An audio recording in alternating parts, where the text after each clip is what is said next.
Bon, alors j'ai une lourde tâche, évidemment. Il est 12h33. De continuer à capter votre intérêt à un moment où la chronobiologie, en particulier votre estomac, vous incite à tout sauf m'écouter.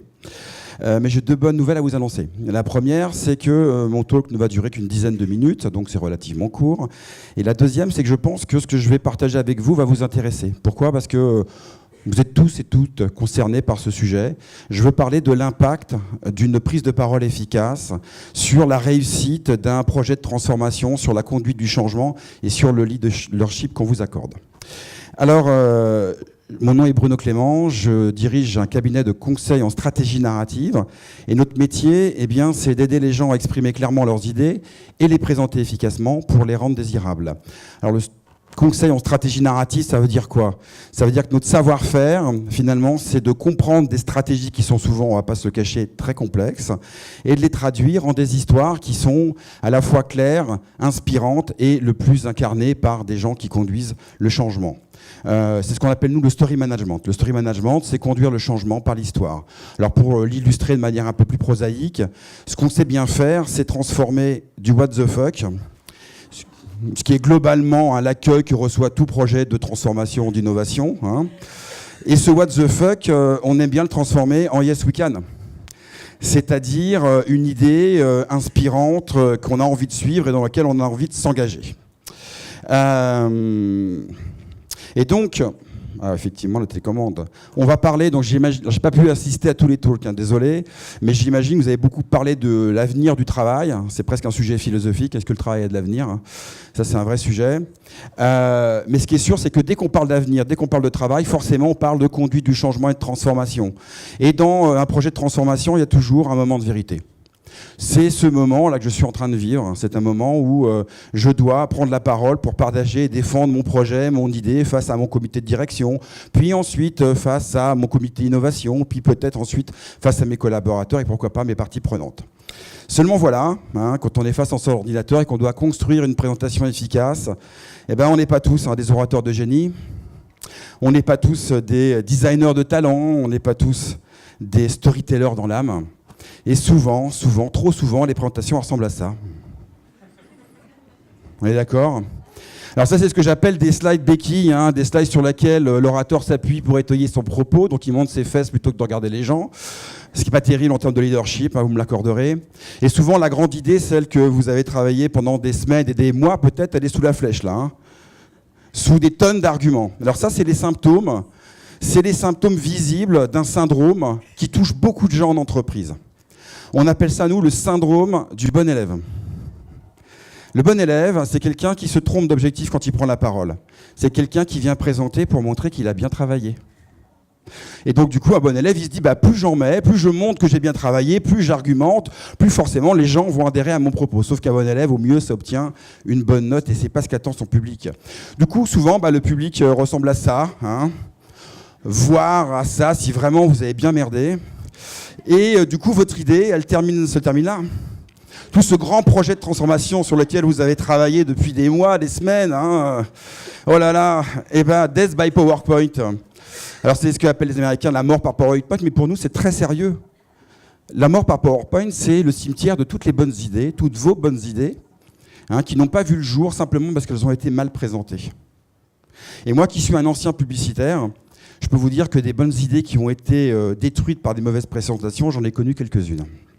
Donc vous l'avez compris, notre métier, c'est pas de, de faire des jolis slides ou de vous aider à raconter des belles histoires, où vous soyez à l'aise à l'oral. Non, notre métier, c'est de permettre à chacune et chacun d'entre vous de défendre la cause de ses idées, en vous aidant à mieux le présenter.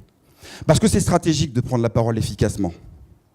Et c'est pour ça qu'on a développé une méthode, alors vous trouverez des petits guides à la sortie, qui s'appelle le Hub Story. Le Hub Story, l'idée, elle est très simple.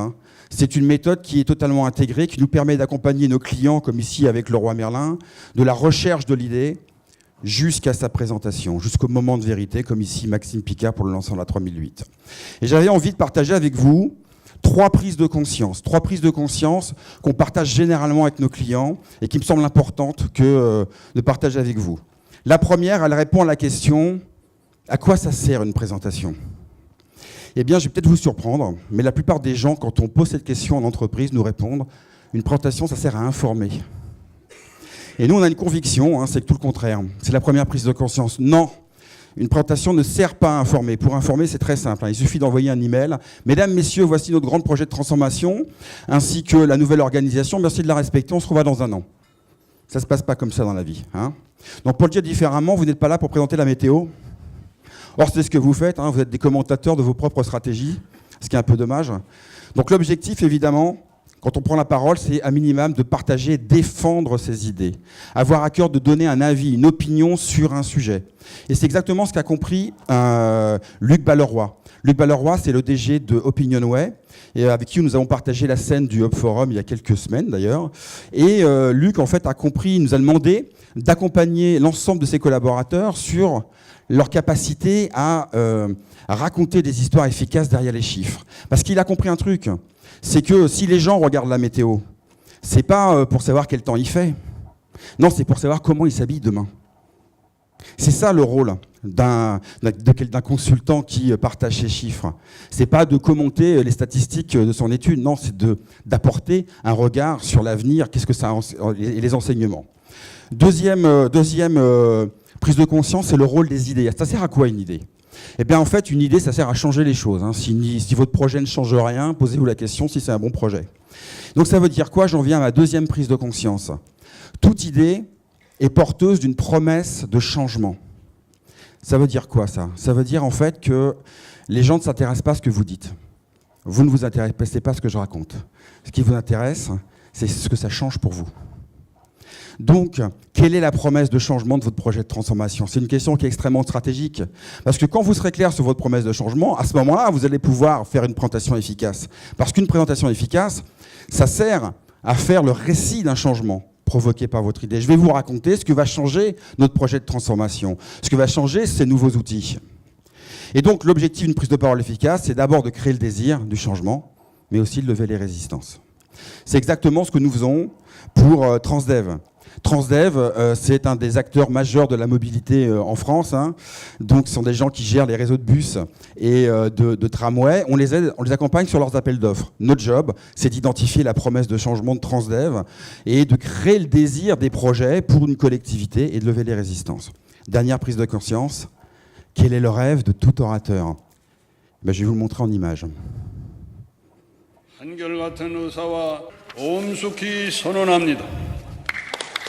Mon projet de transformation, le voilà. Bon, ça vous a pas échappé, on ne vit pas en Corée du Nord, c'est plutôt une bonne nouvelle.